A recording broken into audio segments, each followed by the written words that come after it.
बिस्मिल्लाहिर्रहमानिर्रहीम। मोहतरम नाज़रीन, डॉक्टर नाज़मुद्दीन मलिक आपके साथ। हमारा आज का मौजू है हमल या प्रेगनेंसी में ममनुआ दवाएँ।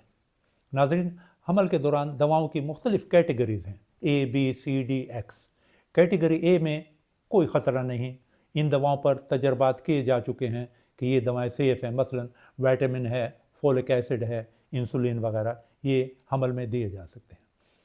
कैटेगरी B हमल में दी जा सकती हैं क्योंकि जानवर पर टेस्ट के दरमियान ये मालूम हुआ कि वो नुकसान नहीं देती, मगर इंसानों पर काबिल एतमाद स्टडीज़ नहीं हुई।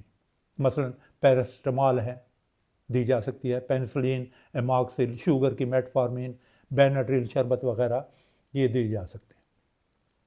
कैटेगरी C में वो दवाएं हैं जिनमें टेस्टों के दौरान जानवरों के बच्चों को नुकसान हुआ मगर इंसानों पर काबिल एतमाद स्टडीज़ नहीं की गई। मसलन ज़ुकाम की चंद दवाएं हैं, लोरेटाडीन है, सेट्रिज़ीन है, ये ना दें तो बेहतर है।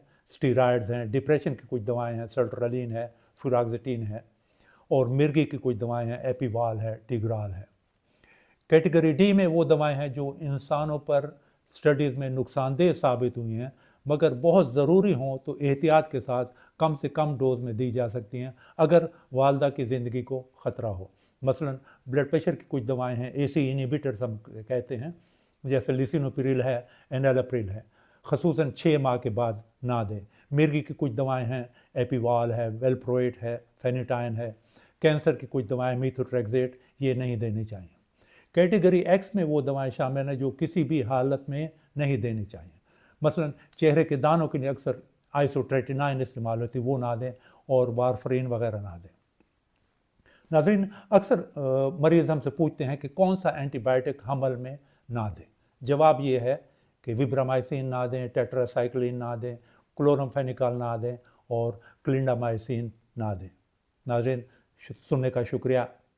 मेरी दुआ है कि अल्लाह ताला हम सबको हमेशा खैरियत से रखें। अल्लाह हाफ़िज़।